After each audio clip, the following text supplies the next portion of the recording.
Sveiki! Sveiki! Mēs esam Drūvas vidusskolas 7. klases skolēni, un mēs jums pastāstīsim par uzdevumu, ko mums uzdeva sociālo zinību skolotāji.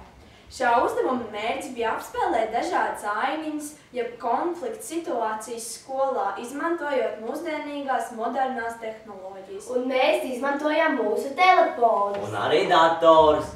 Mēs iecerējām dažādas ainiņas. Konflikta situācijas un iesaistījām arī skolas personālu un iesaistījāmies paši 7. klases skolēni.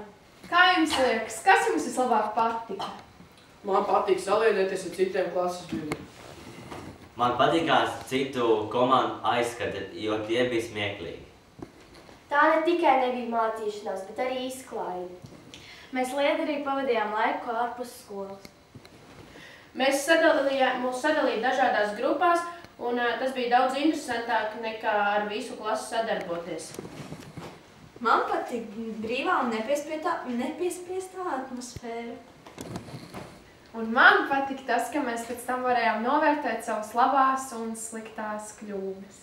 Kā tev liekas, Zaķīt? Ko mēs darītu labāk?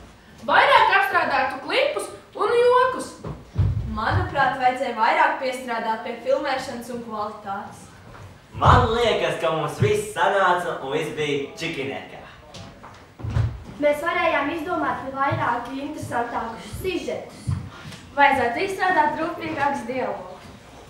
Plašāk iekļaut citas personas. Vai jūs zināt, kā mēs pavēstījām skolotājiem par savām domām par šo darbu?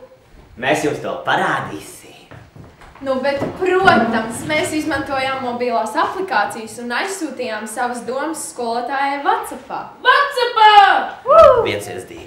Tagad mēs secinām, ka mobilos telefons var izmantot ne tikai sadzīvē, bet arī mācībās. Jā! Drūvas vidusskolā!